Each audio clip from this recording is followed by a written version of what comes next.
এক আল্লাহর ওলি ছিলেন কুতুবউদ্দিন বখতিয়ার কাকি রাহমাতুল্লাহি আলাইহি। বলেন 6 বছর বয়স মা নিয়ে গেছে মাদ্রাসায় আলিফ বা শেখানোর জন্য।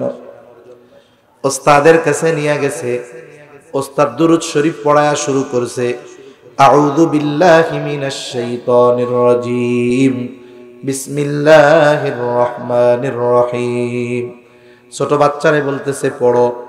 এইবার কুতুবউদ্দিন বখতিয়ার কাকি শুরু করছে, আউযু বিল্লাহি মিনাশ শাইতানির রাজীম, বিসমিল্লাহির রহমানির রহিম। ওস্তাদ চিন্তা করছে এইবার তারে আলিফ বা তাসা পড়াবো, কিন্তু কুতুবউদ্দিন বখতিয়ার কাকি থামে না, শুরু কইরা দিছে সূরা ফাতিহা। সূরা ফাতিহা শেষ, এরপরে সূরা বাকারা শেষ, আল ইমরান শেষ, সূরা নিসা শেষ। পড়তে পড়তে 18 পারা শেষ করে কুতুবউদ্দিন বখতিয়ার কাকি তার তিলাওয়াত বন্ধ করেছে। ওস্তাদ এইবার কুতুবউদ্দিন বখতিয়ার কাকির মাকে বলে, বোন তুমি সন্তানরে নিয়ে আসছো আলিফ বা তাসা পড়ানোর জন্য, দেখি তোমার পোলা 18 পারা পড়া ফেলছে, হাফেজ। তুমি কি হাফেজা নাকি? এইবার মহিলা বলে, না আমি হাফেজা নয়, আমিও 18 পারা মুখস্থ করেছি, এরপরে আর পড়ার সুযোগ হয় নাই। ওস্তাদ এবার বলতেছে, তুমি কি তোমার সন্তানকে এই তিলাওয়াত শুনাইছো নাকি?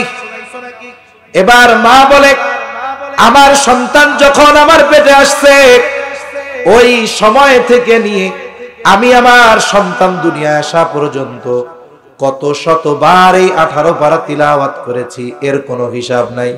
আরে বিজ্ঞান বলে মা গান শুনলে, মায়ের গর্ভে সন্তান গান শোনে, মা যা বলে সন্তান তা শুনতে পায়। এখন বলেন তো, মা যদি কোরআন তিলাওয়াত করে মায়ের ওই তিলাওয়াত সন্তান শুনতে পারবে কি পারবে না? বলে কত শত হাজার বার শেষ করেছি, এর কোনো ঠিক নাই, হিসাব নাই। এরপরে সন্তান আমার ভূমিষ্ঠ হলো, পবিত্রতা অর্জনের পর থেকে নিয়ে আমি আমার সন্তানকে দৈনিক অনেকবার এই 18 পারা তিলাওয়াত করে শোনাইছি। আমরা তো সন্তানদেরকে হাট্টি মাটিম টিম কইয়া ঘুম পাড়াই, উনি তিলাওয়াত কইরা কইরা সন্তানরে শোনাইছেন, ঘুম পাড়াইছেন। কবিতা শোনান নাই, কোরআন শোনাইছেন। যখন দুধ পান করাইছেন কোরআন তিলাওয়াত করে শোনাইছেন। মনে রাখতে হবে, মা বোনরা যদি শুনেন আপনারাও বাসায় গিয়া বলবেন, যাদের দুগ্ধপোষ্য বাচ্চা আছে, একটা বাচ্চা যখন মায়ের স্তন থেকে দুধ পান করে ওই বাচ্চা তখন 100% মনোযোগ তার মায়ের দিকে দেয়।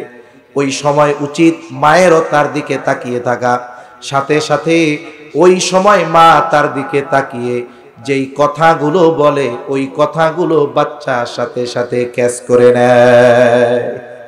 কিন্তু আমাদের মায়েরা কি করবে? মোবাইল টিপবে আর দুধ পান করাবে, অথবা রিমোট টিপবে, চ্যানেল পরিবর্তন করবে আর দুধ পান করাবে। এতে কি হয়? বাচ্চার সাথে মায়ের আই কন্ট্যাক্ট হয় না, বাচ্চার সাথে মায়ের হৃদ্রতা, মোহাব্বত, ভালোবাসা তৈরি হয় না, যার কারণে ওই বাচ্চা বড় হয়ে মা বাবার সাথে বেয়াদবি করে। তাকে তো লাইনচ্যুত করার পেছনে এই মা বাবাই দেয়। কুতুবউদ্দিন বখতিয়ার কাকির মা বলেন, আমি যখন দুধ পান করিয়েছি আমার সন্তানকে আমি তিলাওয়াত শুনিয়েছি, 6 বছর বয়স পর্যন্ত কত হাজার বার শুনাইছি, তার হিসাব নাই। ইন্টারনেটে সার্চ দিলে পাবেন, সম্ভবত আলজেরিয়ার একটা ছোট বাচ্চা, তার মায়ের কোলে থাকে 3, 3.5, 4 বছর বয়স হবে। ওই বাচ্চার মা কোরআনের যেখান থেকেই তিলাওয়াত করে, এর পর থেকে ওই বাচ্চাটা তিলাওয়াত করা শুরু করে দেয়। বাচ্চার বয়স 4-5 বছরের বেশি হবে না। বলে এই জামানায় একজন মায়ের সন্তান যদি কোরআন তিলাওয়াত শুনে তার অবস্থা এমন হতে পারে। কুতুবউদ্দিন বখতিয়ার কাকির মা আবেদা সলেহা ছিলেন, তাহলে 6 বছরে মায়ের তিলাওয়াত শুনে শুনে কুতুবউদ্দিন বখতিয়ার কাকি 18 পারার হাফেজ হয়ে যাবে। এটা অলৌকিক কোনো বিষয় নয়, বরং এই বিষয়গুলো বাস্তবেই সম্ভব। এজন্য রাসূলুল্লাহ সাল্লাল্লাহু আলাইহি ওয়াসাল্লাম হাদিসের মধ্যে জানিয়ে দেন, 4টি বিষয় দেখে মেয়েদের বিবাহ করা হয়। 1 নাম্বার দেখা হয় তার সৌন্দর্য, 2 নাম্বার দেখা হয় সম্পদ, 3 নাম্বার দেখা হয় তার বংশ, 4 নম্বর দিনদারিত্ব। নবীজি দিনদারিত্বের ব্যাপারে বলেন ফাগফার বিদাতিদ্দিন। নবীজি বলেন তোমরা দিনদারিত্বকে প্রাধান্য দাও। সৌন্দর্য আছে, টাকা পয়সা আছে, উচ্চ বংশীয়, কিন্তু দিনদারিত্ব নাই, বলে ওইটাকে তোমরা বাদ দিয়া দাও। কারণ যার মধ্যে দিন নাই, বাকি 3টা গুণ যদি তার মধ্যে থাকে, বিবাহ করে হয়তো উচ্চ শিক্ষিত পাবা, সুন্দরী পাবা, উচ্চ বংশীয় পাবা, কিন্তু একজন দিনদার মেয়ে তুমি পাবা না। আবার যদি কখনো এমনটা হয়ে যায়, বিবাহ হয়েই গেছে কিন্তু মেয়েটা দিনদার, চেহারাটা অনেক সুন্দর নয়, অনেক টাকা পয়সাও নাই, অনেক উচ্চ বংশীয় মেয়েও নয়, কিন্তু মেয়েটা দিনদার, বিবাহ হয়ে গেছে, সবর করো। কারণ মনে রাখবা, বিবাহের আগে মানুষ চামড়ার সৌন্দর্যকে প্রাধান্য দেয়, আর আল্লাহর কসম করলে আমার কসম ভঙ্গ হবে না, বিবাহের পরে চামড়ার সৌন্দর্যের চাইতে চারিত্রিক সৌন্দর্যকে মানুষ বেশি প্রাধান্য দেয়। এজন্য এদেশের সামগ্রিকভাবে সবার মধ্যে যদি বিবাহ বিচ্ছেদের খবর নেন, দেখবেন 100টার মধ্যে বিবাহ বিচ্ছেদ 90%-এর উপরে হয় যেই মেয়েগুলোর চেহারা সুন্দর। কারণ কি? ওর চরিত্র ভালো না, বিবাহের পরে স্বামী তার মধ্যে সচ্চরিত্র পায় না, আর ও ওর সুন্দর চেহারার অহংকার করে। এক সময় ও চেহারার বড়াই করে, আর স্বামী, পরিবার, আত্মীয় স্বজন চরিত্র অন্বেষণ করে। এক সময় বনাবনি হয় না, ছাড়াছাড়ি হয়ে যায়। ঠিক কিনা বলো? এজন্য দিনদারিত্বকে প্রাধান্য দেওয়া দরকার। যারা বিবাহ করে ফেলেছে তাদের বিষয় তো বাদ, কিন্তু যারা করে নাই তাদের খেয়াল করা দরকার যে প্রাধান্য দিতে হবে দিনদারিত্বকে। এরপরে বাকি 3 বিষয় যদি তার মধ্যে পাওয়া যায় সেটা ভালোর উপরে ভালো, কিন্তু দিনহীন অন্যান্য বাকি গুণগুলো যদি থাকে, আল্লাহর কসম ওই গুণগুলো আসলে প্রকৃত গুণ নয় যদি তার মধ্যে দিনদারিত্ব না থাকে। এরপরে সন্তানের অন্যতম হক হলো একটা দিনদার মা। আবার যখন কোন সন্তান মাতৃগর্ভে আসে, মায়ের জন্য কিছু করণীয় বিষয় রয়েছে। কারণ আধুনিক চিকিৎসা বিজ্ঞান বলে, সন্তান যখন মায়ের গর্ভে আসে, মার কথাবার্তা, কর্মকাণ্ড সব কিছুর প্রভাব ওই বাচ্চার উপরে পড়ে। এটা আধুনিক বিজ্ঞানের কথা। একটা বাচ্চা যখন মায়ের রেহেমে পৌঁছায়, বাচ্চা দানিতে পৌঁছায়, একটু ফোঁটা নাপাক পানি গিয়ে পৌঁছিয়ে যায়, বলে ওই রেহেমে অবস্থানের 120 দিনের প্রসেসিং এর পর আল্লাহ তাআলা আমাকে আপনাকে মায়ের গর্ভে একটা মৃত মাংসের টুকরায় পরিণত করেছেন। ওই পর্যন্ত আমি আপনি মায়ের গর্ভে ছিলাম মৃত, মরা। এই জন্যই আল্লাহ তাআলা কোরআনুল কারীমের মধ্যে সূরা মুলকে মৃত্যুর কথাটা আগে উল্লেখ করেছেন। আল্লাহ তাআলা বলেন, আল্লাযী খালাকাল মাউতা ওয়াল হায়াতা লিয়াবলুয়াকুম আইয়ুকুম আহসানু আমালা। আল্লাহ রাব্বুল আলামিন বলেন, তিনি আল্লাহ। বলে কে? আল্লাযী খালাকাল মাউতা, যিনি মৃত্যু সৃষ্টি করেছেন। এরপরে জীবন সৃষ্টির কথা এসেছে। তার মানে মায়ের গর্ভে আমি আপনি প্রথমে ছিলাম মরা। 120 দিন পর মায়ের গর্ভে একজন ফেরেশতাকে আল্লাহ তাআলা পাঠিয়ে দেন। ওই ফেরেশতা এসে মরা মাংসের টুকরার মধ্যে রূহ ফুঁকে দেয়। রূহ বলে, রূহ কি? এটা যদিও দেখা যায় না, এটাই কিন্তু আমাদের মূল।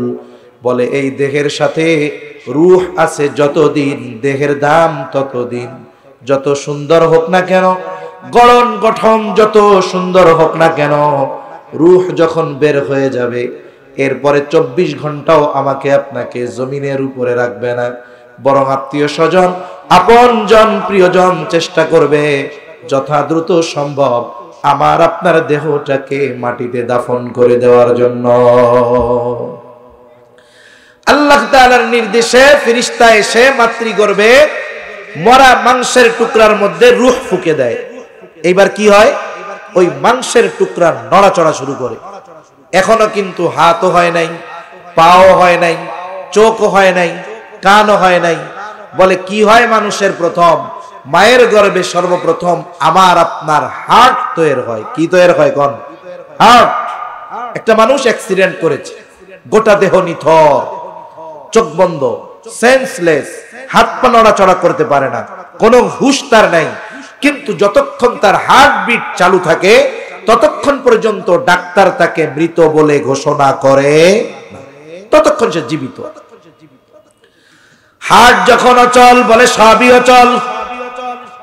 এই যে মায়ের গর্ভে এবার হার্টবিট শুরু হয়ে যায়, মায়ের মাসিক বন্ধ করে ওই আল্লাহ তাআলা আমার আপনার এই নাভির নাড়ির সাথে আল্লাহ তাআলা সিস্টেম করে দেয়। এইবার দেহর গঠন বাড়তে থাকে। আধুনিক বিজ্ঞান বলে মায়ের গর্ভেই বাচ্চা শ্রবণ শক্তি পেয়ে যায়, চোখ ঠিক হয়ে যায় কিন্তু খুলে না। এইবার মায়ের গর্ভে তার চোখ হয়ে গেল, কান হয়ে গেল। বলে যখন প্রাণ পায়, হার্ট হয়, ওই সময় থেকে নিয়ে সে মায়ের চিন্তা ভাবনা এটাও অনুভব করতে পারে। আবার যখন তার শ্রবণ শক্তি পায়, ওই বাচ্চা মায়ের পেটের মধ্যে মায়ের সব কথার আওয়াজ শুনতে পায়। এই বিষয়গুলো নিয়ে গবেষণা করে আমেরিকার এক ডাক্তার গবেষণা করেছেন যে যদি কোনো মা এটা চায় যে তার সন্তানের কণ্ঠ ভালো হোক, তাহলে সে যেন নিজে গান গায়, আবার যার কণ্ঠ ভালো তার গান যেন শোনে। আবার যদি চায় যে তার সন্তান অভিনেতা হোক, সে যেন অভিনয় করে, যার অভিনয় তার পছন্দ সে যেন তার অভিনয় দেখতে থাকে। বাচ্চা পেটে থাকা অবস্থায় তার ব্রেনের ব্যবহার সর্বোচ্চ করানো হয়। বলে জটিল জটিল অঙ্ক তাকে দেওয়া হয়, যেগুলোর কারণে ব্রেন খাটাতে হয় বেশি। এই যে সে তার ব্রেনকে যত পরিশ্রম করায়, ব্রেনকে যত খাটায়, এর প্রভাব তার বাচ্চার মধ্যে পড়ে। ওই যে সে চেষ্টা করতেছে, এর প্রভাব বাচ্চার মধ্যে পড়তেছে। এজন্য বিজ্ঞান বলে যে মায়ের গর্ভে সন্তান থাকা অবস্থায় মা যেই কর্মগুলো করে তার প্রভাব বাচ্চার মধ্যে পড়ে। আমাদের দেশে কি করে? যখন বাচ্চা গর্ভে আসছে, 3 মাস হয়ে গেছে, 2 মাস 3 মাস, এখন স্বামীর কাছে বলে, স্বামী এতকাল আমি তো নড়াচড়া করতে পেরেছি, চলাফেরা করতে পেরেছি, ডাক্তার আমাকে একটু সেফ থাকতে বলেছে, বাসায় থাকতে বলেছে। একা একা সারাদিন সারা রাত বাসায় সময় কিভাবে কাটাবো? এক কাজ করেন, আমার একটা অ্যান্ড্রয়েড মোবাইল কিনা দেন। স্বামীও চিন্তা করে দেই কিনা। এইবার বলে খালি ফোন দিয়া কি হবে, একটা এমবি ভরার সিম কিনা দেন। দিছে সিম কিনা, এমবি বইরা, কিন্তু দেখা যায় সিমের এমবি মাঝে মধ্যে শেষ হয়ে যায়। এবার বলে এটার সিমে এমবি তো বেশি থাকে না, এক কাম করেন একটা ওয়াইফাই লাইন দিয়ে দেন। এবার স্বামীও দিয়ে দিছে ওয়াইফাই লাইন। দেখা যায় বাচ্চাকে পেটে নিয়ে ওই মা তার সময়গুলোকে মোবাইল দেখে কাটায়, সিনেমা দেখে কাটায়, নাটক দেখে কাটায়, যার প্রভাব বাচ্চার মধ্যে পড়ার কারণে দেখবেন 2, 3, 4, 5 দিনের বাচ্চা যখন কান্না করে, ওকে থামানো না গেলে মোবাইলটা সামনে নিয়ে দিয়ে দেখবেন একবারে সাথে সাথে ঠান্ডা। ঠিক কিনা কন? মা যা করছে এর প্রভাব ওর মধ্যে এখনই চলে আসছে। আমরা এক সময় ওয়াজ শুনতাম, বুজুর্গানে দিন বয়ান করতেন। বলে এক আল্লাহর ওলি ছিলেন কুতুবউদ্দিন বখতিয়ার কাকি রহমাতুল্লাহি আলাইহি। বলে 6 বছর বয়স, মা নিয়ে গেছে মাদ্রাসায় আলিফ বা শেখানোর জন্য। ওস্তাদের কাছে নিয়ে গেছে, ওস্তাদ দুরূদ শরীফ পড়ায়া শুরু করছে, আউযু বিল্লাহি মিনাশ শাইতানির রাজীম, বিসমিল্লাহির রহমানির রহিম। ছোট বাচ্চারে বলতেছে পড়ো। এইবার কুতুবউদ্দিন বখতিয়ার কাকি শুরু করছে, আউযু বিল্লাহি মিনাশ শাইতানির রাজীম, বিসমিল্লাহির রহমানির রহিম। ওস্তাদ চিন্তা করছে এইবার তারে আলিফ বা তাসা পড়াবো, কিন্তু কুতুবউদ্দিন বখতিয়ার কাকি থামে না, শুরু কইরা দিছে সূরা ফাতিহা। সূরা ফাতিহা শেষ, এরপরে সূরা বাকারা শেষ, আল ইমরান শেষ, সূরা নিসা শেষ। পড়তে পড়তে 18 পারা শেষ করে কুতুবউদ্দিন বখতিয়ার কাকি তার তিলাওয়াত বন্ধ করেছে। ওস্তাদ এইবার কুতুবউদ্দিন বখতিয়ার কাকির মাকে বলে, বোন তুমি সন্তানরে নিয়ে আসছো আলিফ বা তাসা পড়ানোর জন্য, দেখি তোমার পোলা 18 পারা পড়া ফেলছে, হাফেজ, তুমি কি হাফেজা নাকি? এইবার মহিলা বলে, না আমি হাফেজা নয়, আমিও 18 পারা মুখস্থ করেছি, এরপরে আর পড়ার সুযোগ হয় নাই। ওস্তাদ এবার বলতেছে, তুমি কি তোমার সন্তানকে এই তিলাওয়াত শুনাইছো নাকি? এবার মা বলে, আমার সন্তান যখন আমার পেটে আসছে ওই সময় থেকে নিয়ে আমি আমার সন্তান দুনিয়ায় আসা পর্যন্ত কত শতবার এই 18 পারা তিলাওয়াত করেছি, এর কোনো হিসাব নাই। আরে বিজ্ঞান বলে মা গান শুনলে, মায়ের গর্ভে সন্তান গান শুনে, মা যা বলে সন্তান তা শুনতে পায়। এখন বলেন তো, মা যদি কোরআন তিলাওয়াত করে, মায়ের ওই তিলাওয়াত সন্তান শুনতে পারবে কি পারবে না? বলে কত শত হাজার বার শেষ করেছি, এর কোনো ঠিক নাই, হিসাব নাই। এরপরে সন্তান আমার ভূমিষ্ঠ হলো, পবিত্রতা অর্জনের পর থেকে নিয়ে আমি আমার সন্তানকে দৈনিক অনেকবার এই 18 পারা তিলাওয়াত করে শোনাইছি। আমরা তো সন্তানদেরকে হাট্টিমাটিম টিম কইয়া ঘুম পাড়াই, উনি তিলাওয়াত কইরা কইরা সন্তানরে শোনাইছেন, ঘুম পাড়াইছেন। কবিতা শোনান নাই, কোরআন শোনাইছেন। যখন দুধ পান করাইছেন, কোরআন তিলাওয়াত কইরা শোনাইছেন। মনে রাখতে হবে, মা বোনরা যদি শুনেন, আপনারাও বাসায় গিয়া বলবেন, যাদের দুগ্ধপোষ্য বাচ্চা আছে, একটা বাচ্চা যখন মায়ের স্তন থেকে দুধ পান করে, ওই বাচ্চা তখন 100% মনোযোগ তার মায়ের দিকে দেয়। ওই সময় উচিত মায়েরও তার দিকে তাকিয়ে থাকা। সাথে সাথে ওই সময় মা তার দিকে তাকিয়ে যেই কথাগুলো বলে, ওই কথাগুলো বাচ্চা সাথে সাথে ক্যাচ করে নেয়। কিন্তু আমাদের মায়েরা কি করবে? মোবাইল টিপবে আর দুধ পান করাবে, অথবা রিমোট টিপবে, চ্যানেল পরিবর্তন করবে আর দুধ পান করাবে। এতে কি হয়? বাচ্চার সাথে মায়ের আই কন্ট্যাক্ট হয় না, বাচ্চার সাথে মায়ের হৃদ্রতা, মোহাব্বত, ভালোবাসা তৈরি হয় না, যার কারণে ওই বাচ্চা বড় হয়ে মা বাবার সাথে বেয়াদবি করে। তাকে তো লাইনচ্যুত করার পেছনে এই মা বাবাই দেয়। কুতুবউদ্দিন বখতিয়ার কাকির মা বলেন, আমি যখন দুধ পান করিয়েছি, আমার সন্তানকে আমি তিলাওয়াত শুনিয়েছি, 6 বছর বয়স পর্যন্ত কত হাজার বার শুনাইছি, তার হিসাব নাই। ইন্টারনেটে সার্চ দিলে পাবেন, সম্ভবত আলজেরিয়ার একটা ছোট বাচ্চা, তার মায়ের কোলে থাকে 3, 3.5, 4 বছর বয়স হবে। ওই বাচ্চার মা কোরআনের যেখান থেকেই তিলাওয়াত করে, এর পর থেকে ওই বাচ্চাটা তিলাওয়াত করা শুরু করে দেয়। বাচ্চার বয়স 4-5 বছরের বেশি হবে না। বলে এই জামানায় একজন মায়ের সন্তান যদি কোরআন তিলাওয়াত শুনে, তার অবস্থা এমন হতে পারে। কুতুবউদ্দিন বখতিয়ার কাকির মা আবেদা সালেহা ছিলেন, তাহলে 6 বছরে মায়ের তিলাওয়াত শুনে শুনে কুতুবউদ্দিন বখতিয়ার কাকি 18 পারার হাফেজ হয়ে যাবে। এটা অলৌকিক কোনো বিষয় নয়, বরং এই বিষয়গুলো বাস্তবেই সম্ভব। কিন্তু আমরা আমাদের সন্তানদেরকে ওইভাবে প্রস্তুত করতে পারি নাই, এটা আমাদের ব্যর্থতা। এজন্য সন্তান মায়ের গর্ভে আসলে মা কোরআন তিলাওয়াত করবে, যতটুকু পারে ততটুকু করবে, দুরূদ শরীফ পড়বে, ইস্তিগফারের আমল করবে, হামদ তাসবিহ পাঠ করবে। এতে কি হবে? বলে সন্তানের মধ্যে ওর প্রভাব পড়বে। এরপরে সন্তানকে গর্ভে রেখে কখনো কোনো বেগানা পুরুষের সামনে যাওয়ার চেষ্টা করবে না। আরে হাদিসের মধ্যে আসছে আন-নাজরু হাক্কুন, বদনজর এটা সত্য। আধুনিক বিজ্ঞান স্বীকার করতে বাধ্য হয়েছে মানুষের নজর বড় খারাপ জিনিস। এই জন্য আধুনিক বিজ্ঞান বলে, যদি কোনো প্রেগন্যান্ট মহিলার ওই পেটের দিকে যদি কোনো পশু কুকুরেরও বদনজর যায়, তাহলে গর্ভের বাচ্চার মধ্যে কুকুরের স্বভাব প্রবেশ করতে পারে। আধুনিক গবেষণা বলতেছে এগুলো। এজন্য উচিত কি, যে বাচ্চাদের মায়ের গর্ভে যখন আসবে, সে সর্বোচ্চ শালীনতার সাথে বসবাস করবে, অবস্থান করবে, থাকবে। যেন তার এই অবস্থা বাইরের কেউ টের না পায়। কিন্তু আধুনিক কিছু ডিজিটালের স্মার্ট মানুষ নামের জানোয়ার আছে, আমরা কি দেখি, এরা বলে বেবি বাম্পের ছবি ছাড়ে, মানে পেটটারে উদাম কইরা ছবি ছাইড়া এটা আবার ফেসবুক ইন্টারনেটে দেয়। আর আমাদের দেশের কিছু সাংবাদিক নামের কুকুর আছে, সব সাংবাদিক খারাপ না, কিছু ভালো তো আছেই।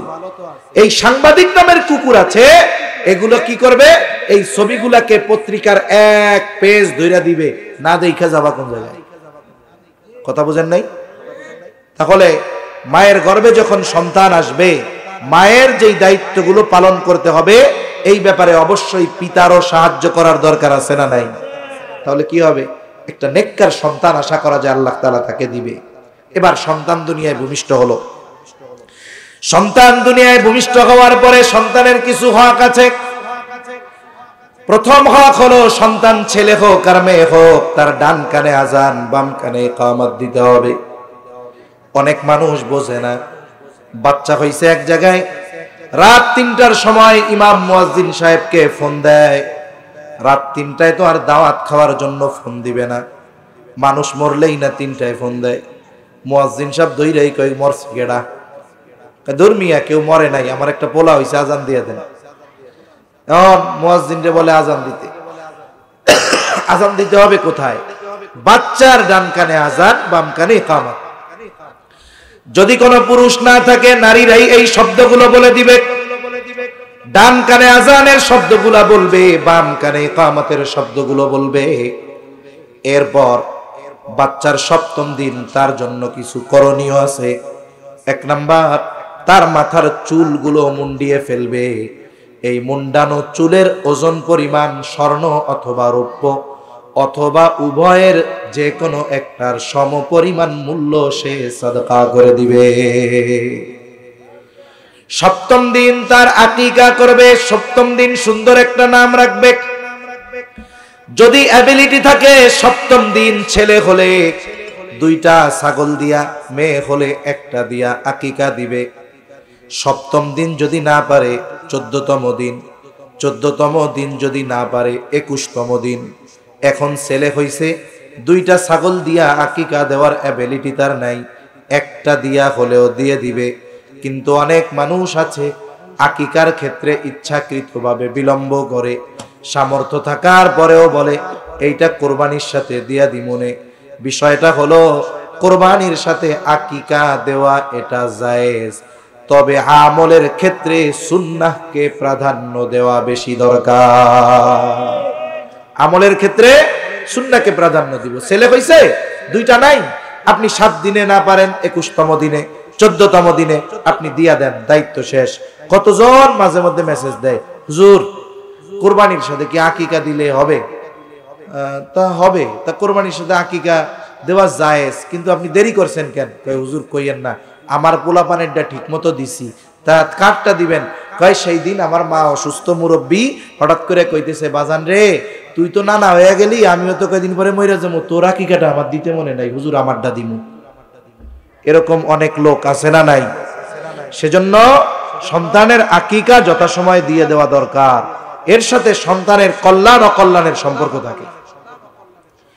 সাথে সাথে এই সপ্তম দিন সুন্দর একটা নাম রাখতে হবে। বলে নামটা ডাকনাম যেন সুন্দর ডাকনাম হয়। আমাদের দেশের সমস্যা হলো সুন্দর নামটা লুকায় রাখে, চিন্তা করে কেউ যদি চুরি করে নিয়ে যায়। আর ডাকনামটা এমন ডাকনাম রাখে যে নাম শুনে বোঝা যায় না মুসলমান না হিন্দু নাকি অন্য কোনো ধর্মের। নাম কি? বলে শফিকুর রহমান টনি, হাবিবুর রহমান টিটু, আছে না নাই? এসব নাম মুসলমানের আছে, হিন্দুর আছে, বৌদ্ধের আছে, খ্রিস্টানের আছে। একজন মুসলমান তার নাম বলার সাথে সাথে তার মধ্যে তার ধর্মীয় পরিচয়টাও পাওয়া যাইতে হবে। হাদিসের মধ্যে আসছে আল্লাহ তাআলার কাছে সবচাইতে উত্তম নাম হলো আবদুল্লাহ আর আবদুর রহমান। এলাকায় আব্দুল্লাহ বেশি, আব্দুর রহমান বেশি। আল্লাহ তাআলার গুণবাচক নামগুলোর সাথে আবদুন যোগ করে আপনি নাম রাখেন। আবদুস সামাদ, আবদুল মালিক, আবদুল খালেক, আবদুর রাজ্জাক রাখা যায় কি যায় না? নামগুলো মন্দ না সুন্দর? নবীদের নাম আছে, রাখেন। সাহাবা একরামের নাম আছে, রাখেন। কেমন জানো নাম খুঁজা না পাইয়া Tony, Ronnie, Johnny, Titu, Mitu এইগুলা রাখছে। নামের অভাব আছে নি দেশে। এখন নাম আবার কিন্তু একজনের যেই নাম, তার নামটাও সুন্দরভাবে ডাকতে হবে।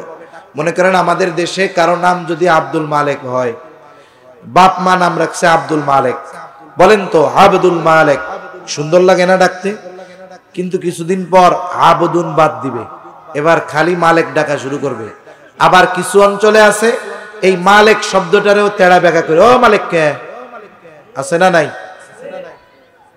এই যে মানুষের নামকে ব্যঙ্গ করে ডাকা, এটা হলো জাহেলিয়াতের সময়ের কর্ম।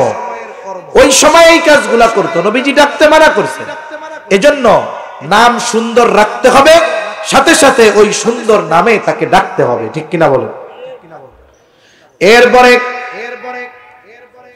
সন্তান যখন একটু বড় হবে, প্রথমে তাকে কোরআনের শিক্ষা দিতে হবে।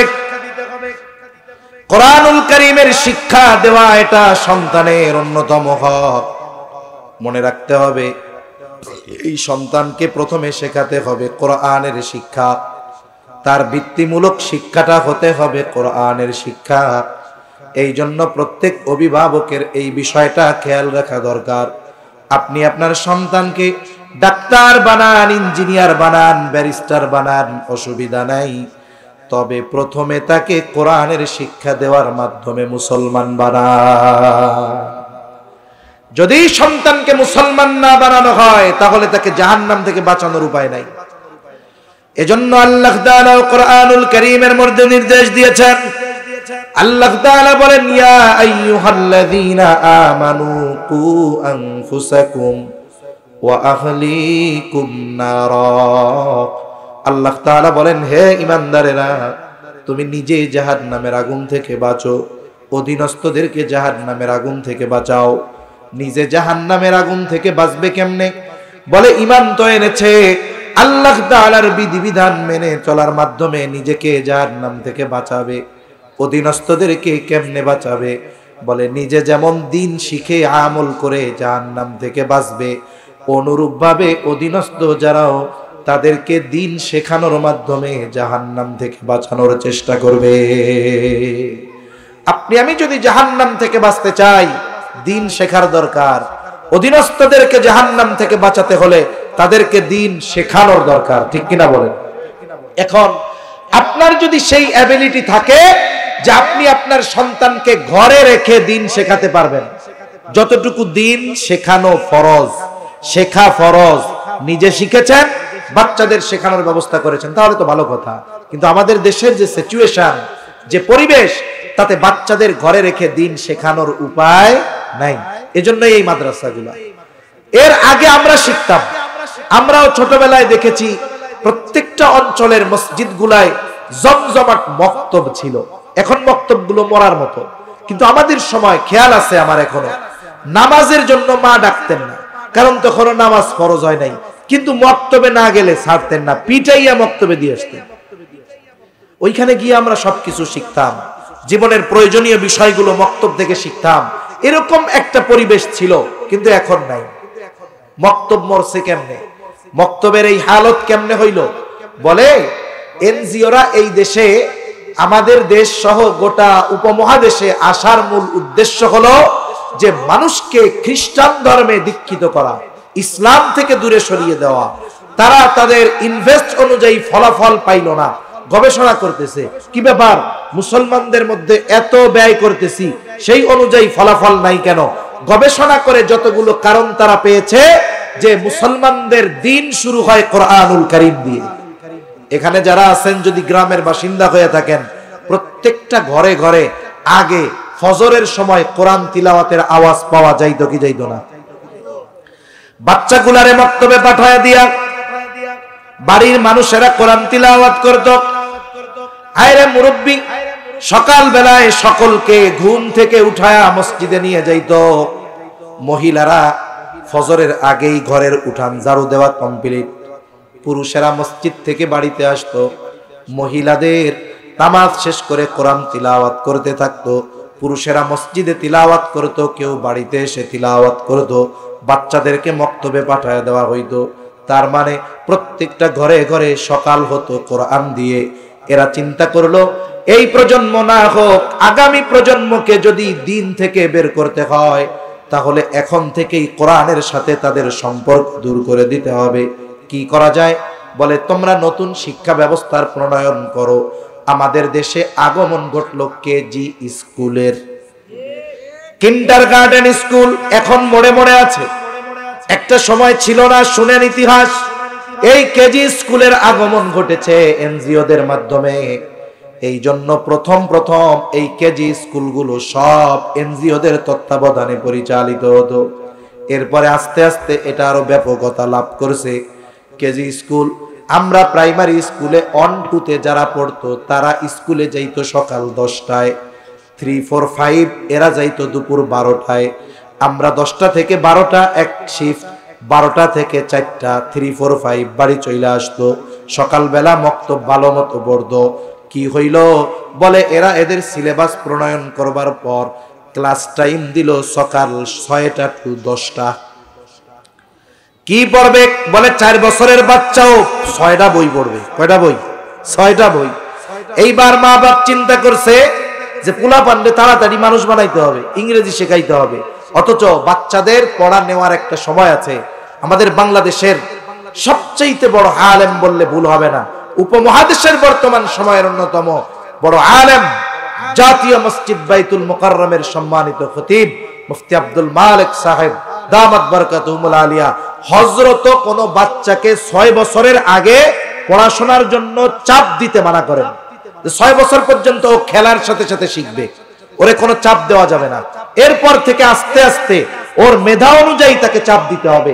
এখন বলেন তো, আগে আমরা 6 বছরে প্রাইমারি স্কুলে যাইতাম কয়খান বই নিয়ে, আর 4 বছরে কিন্ডারগার্টেনে বই কয়খান? খাতা 6 খান। এইবার আমরা মক্তবে যাইতাম না, মক্তবে যাওয়ার সময় যারা কোরআন শরীফ পড়তো, কায়দা সিপারা পড়তো, রেহালটা নিয়ে রাখতাম কই? বুকের মধ্যে। দেখেন, প্রত্যেকটা শিক্ষার উদ্দেশ্য ওই শিক্ষার সামগ্রীর মাধ্যমেই প্রকাশ পায় অনেক সময়। এখন এই জায়গা রাখছে। এখন যদি কোনো পোলাপান উষ্টা খেয়ে পড়া যাইতো, কোরআন শরীফটা যদি পড়া যাইতো, ওই কিছু মাসালা আছে, তাহলে মাসালায় মহিলাইয়া মানে মহিলাদের মাসালা, মহিলাদের মাসালার মধ্যে একটা মাসালা কি, কোরআন শরীফ যদি পড়া যায়, ওই কোরআন শরীফের ওজন পরিমাণ যদি চাইল সদকা না করা হয় তাহলে ওর উপরে গজব আসে। এখন মহিলাদের এই কথা পোলাপান শুনে চিন্তা করে, কোরআন শরীফ তো গেছে পড়া, আল্লাহর তো গজব আসবে। দেখেন, কোরআনের প্রতি একটা মোহাব্বতের কারণে এবার কি চিন্তা করতো, মা যেন না দেখে চুরি করে চাল 1 পোয়া নিয়ে কোরআন শরীফের ওজন মতো মসজিদের মধ্যে দিয়ে আসতো। কোরআন শরীফটা পড়ে যাইতেছে, এটা তার দিলের মধ্যে সহ্য হইতো না। সে পড়া ব্যথা পাক, রেহালার কোরআনটা বুক থেকে ছাড়তো না। ঠিক কিনা বলেন? কোরআন নিয়ে সামনের দিকে যাইতো, পড়লেও ছাড়ে না। আর কিন্ডারগার্টেনে কি হইতো, অনেক পোলাপান দেখছি মা ব্যাগ সহ ঝুলায় দিছে বই, পানির বোতল দিছে, 4 বছরের পোলা, ওটা তো সামনেই আটতে পারে না, বই খাতা ব্যাগ ট্যাগ যেই কান্দে ঝুলাই দিছে পিছনের দিকে বুতুয়া পড়ে গেছে। তাহলে কোরআনের শিক্ষা এটা রাখে বুকে, সামনে চলে। আর ওই শিক্ষা কান্দে ঝুলাই দিছে, বলে সামনে যাবি কি, ওই সিলেবাসই তো তোরে পিছনে উবুত করে ফেলাই দিবে। তাহলে ওই সামগ্রী বুঝাচ্ছে যে এই শিক্ষা তোমাকে সামনের দিকে অগ্রসর হতে দিবে না। যখন এই অবস্থা, ঘরে ঘরে কিন্ডারগার্টেনে ছাত্ররা চলে যাওয়া শুরু করছে, বলে মক্তবগুলো শূন্য হওয়া শুরু হয়ে গেছে। ওলামায়ে কেরাম চিন্তিত কি করা যায়। কিছু বিষয় আছে নির্মূল করা সম্ভব হয় না, কিন্তু বিকল্প পদ্ধতি বাহির করা লাগে। এইবার ওলামায়ে কেরাম মেধা খাটায়া মাথা খাটায়া বের করলেন এক পদ্ধতি, বলে নাম দিছে নুরানি পদ্ধতি। সুবহানাল্লাহ। নামেও যেমন কামেও তেমন। এই নুরানি পদ্ধতিতে যারা পড়ে, নুরানি মাদ্রাসায় যারা পড়ে, এরা শুধু ইংরেজি বাংলা শিখে তা নয়, শুধু আরবি শিখে তা নয়, বরং আরবি ইংরেজি বাংলা অঙ্ক সব শিখে। চ্যালেঞ্জ দিয়া বলতে পারি, ক্লাস 3 পর্যন্ত নুরানি মাদ্রাসায় ভালোভাবে পড়া একটা স্টুডেন্ট, তার হাতের লেখা, বলার দক্ষতা, প্র্যাকটিক্যাল যেই দক্ষতা, আল্লাহর কসম ক্লাস 5 পাস একটা ছেলের মধ্যেও পাওয়া যাবে না। অনেক 3 বছরের বাচ্চার হাতের লেখা এত সুন্দর, বিসিএস ক্যাডার তার হাতের লেখাও ওর সামনে কিছুই না।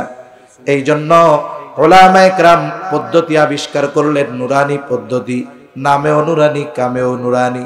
আপনি যদি আপনার সন্তানটাকে ক্লাস 3-4 পর্যন্ত পড়ান, আল্লাহর কসম যতটুকু ইলমে দ্বীন শিক্ষা করা ফরজ, এই নুরানি মাদ্রাসায় 3-4 পর্যন্ত পড়ে আপনার সন্তান ততটুকু ইলমে দ্বীন শিখতে পারবে। তাহলে আপনি তাকে দ্বীন শেখানো তার হক ছিল, আপনি শিখায় দিলেন। তাহলে এই কোরআনের শিক্ষা, দ্বীনি শিক্ষায় শিক্ষিত করা, এটা প্রত্যেকটা সন্তানের হক। এরপরে আপনি তাকে ডাক্তার বানান, ইঞ্জিনিয়ার বানান, কোনো অসুবিধা নাই। প্রাথমিক শিক্ষা দ্বীনি শিক্ষা হওয়ার কারণে ওই ছেলেটা কখনো নাস্তিক হবে না, মুরতাদ হবে না, ইসলাম বিদ্বেষী হবে না। যদিও কখনো শয়তানের ধোকায় পড়ে লাইনচ্যুত হয়ে যায়। আরবিতে একটা প্রবাদ আছে, কুল্লু শাইইন ইয়ারজিউ ইলা আসলিহি, যেহেতু ওর মূল শিক্ষা হলো দ্বীন শিক্ষা, ও একটা সময় সব কিছু দূরে ফেলায়া আবার তার প্রকৃত দ্বীনের দিকেই সে ফিরে আসবে। এরপরে সন্তানের অন্যতম হক, সময় শেষ, সন্তানের অন্যতম হক বলে নবীজি বলেন, সন্তানের যখন 7 বছর বয়স হবে নামাজের জন্য আদেশ করবা, 10 বছর বয়স হলে নামাজ না পড়লে প্রহার করবা। এখন বলেন 7 বছর বয়সে যদি নামাজের জন্য তাগিদ দিতে হয়, আদেশ দিতে হয়, 7 বছরের আগে তাইলে নামাজি হিসাবে তাকে অভ্যস্ত করে তুলতে হবে, ঠিক কিনা বলেন? কিন্তু আপনার সন্তানটা যদি মাদ্রাসায় পড়ে, 5-6 বছরের ছোট ছোট বাচ্চা 2 রাকাত নামাজে 60টা মাসালা নামাজ পড়ে আর প্র্যাকটিক্যাল ভাবে দেখা দেয়। আরে অনেক মানুষ আছে যুগের পর যুগ ধইরা নামাজ পড়ে, 20 বছর 30 বছর নামাজ পড়ে, এখনো দোয়ায় কুনুত পারে না, কুল হু আল্লাহ দিয়ে চালায়া দেয়, আছে না নাই? কিন্তু এই বাচ্চা যদি মাদ্রাসায় পড়ে, 7 বছরে তাকে নামাজের আদেশ করা লাগবে না, বলে ওই বাচ্চাটা 6 বছর বয়সে পাক্কা নামাজি হয়ে যাবে। আপনি সন্তানটার এই জন্য মাদ্রাসায় দেন, এরপরে আপনি স্কুলে দিয়েন, ডাক্তার বানায়েন, ইঞ্জিনিয়ার বানায়েন। কারণ আমাদেরও ডাক্তার দরকার, ইঞ্জিনিয়ার দরকার, তবে ডাকাত ডাক্তার দরকার না, যেই ডাক্তারের কাছে গেলেই 15,000 টাকার টেস্ট লেখা দেয়, ওই ইঞ্জিনিয়ার দরকার। তবে রডের বদলে বাঁশ দেওয়া ইঞ্জিনিয়ার দরকার না, আমাদের দরকার দিনদার ডাক্তার, দিনদার ইঞ্জিনিয়ার, ঠিক কিনা গো? আমাদের উকিল দরকার, কারণ জালেমরা এসে আমাকে জেলে বললে ফিরি ফিরি কারা মামলা লড়বো, এই জন্য দিনদার উকিল দরকার। বলে সন্তানটারে যদি দিন শেখানোর পরে ওইগুলা বানান, ও ডাক্তার হলে ডাকাত ডাক্তার হবে না, দিনদার ডাক্তার হবে। রডের বদলে বাঁশ দেওয়া ইঞ্জিনিয়ার হবে না, ও দিনদার ইঞ্জিনিয়ার হবে। ও ভালো উকিল হবে, ভালো মানুষ হবে, মুসলমান হবে। এইবার সন্তানকে যদি মাদ্রাসায় দেওয়া হয়, 7 বছরে নামাজের আদেশ করা লাগবে না। আমার দিল বলে 7 বছরে ওই ছেলেটা পাক্কা নামাজি হয়ে যাবে। এরপরেও যদি সবকিছু ঠিক থাকে, বাসায় আছে, আপনি মাঝে মধ্যে মসজিদে নিয়ে অভ্যস্ত হবেন। আমাদের দেশগুলাতে ছোট বাচ্চাদের মসজিদে নিলে মসজিদের সভাপতি এমন ধমক দেয়, চোখ গরম করে বাইর করে দেয়, ও মনে করে মসজিদে আসলাম না কোন জায়গায় আসলাম টের পাই না। বাচ্চারা মসজিদকে সবচেয়ে নিরাপদ জায়গা মনে করবে। আরে ইউরোপের মতো দেশে, আরব বিশ্বের কথা বাদ দিলাম, ইউরোপের মতো দেশেও বাচ্চাদের জন্য মসজিদে আলাদা কর্নার থাকে, মসজিদের বাইরে এক জায়গায় তাদের জন্য পার্ক বানায় দেয়। ওরা 2 রাকাত নামাজ পড়ে এসে ওই জায়গায় খেলে। ওরা মনে করে মসজিদ আমাদের জন্য সবচাইতে নিরাপদ জায়গা। ওই বাচ্চা যখন বড় হওয়ার পরে বুঝবে যে আসলে মসজিদ খেলার জায়গা না, তখন কি আর খেলাধুলা করবে নাকি? কিন্তু মসজিদের সাথে তার যে একটা সম্পর্ক তৈরি হয়ে গেল এই সময়টাতে, এই কারণে এক সময় দেখবেন ও মসজিদমুখী হবে। আর যদি এই বয়সে মসজিদকে সে অনিরাপদ মনে করে, ভয় পায়, ধমক দিয়ে বের করে দেওয়া হয়, 5 বছরে যাকে ধমক দিয়ে বের করে দিলেন, 15 বছরে 14 গোষ্ঠী ঠ্যাং দইরাও মসজিদে আনতে পারবেন না। এজন্য বাচ্চারা মসজিদে আসা অভ্যস্ত হওয়া দরকার। একজন মসজিদ কমিটি, যারা আমাদের কমিটিরা চিন্তা করে মসজিদের অবকাঠামোগত উন্নয়ন করতে হবে। অমুক মসজিদে 10 টন লাগাইছে, আমাকে 12 টন, ওরা দিছে টাইলস, আমরা দিব মার্বেল। আরে বেটা, ওরা 3 তালা করছে, আমরা 5 তালা করবো। কিন্তু এই চিন্তা বাদ দিয়ে মুসল্লি বাড়ানো যায় কেমনে মসজিদে, এই চিন্তা করা দরকার, ঠিক কিনা বলেন?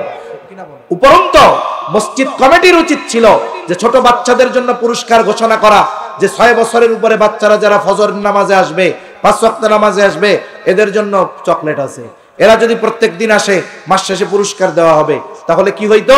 ছোট বাচ্চারা এক সময় চকলেট পাওয়ার লোভে মসজিদে আসতো, এই বাচ্চা যখন বড় হইতো চকলেটের লোভে নয়, আল্লাহকে পাওয়ার জন্য তখন মসজিদে আসতো।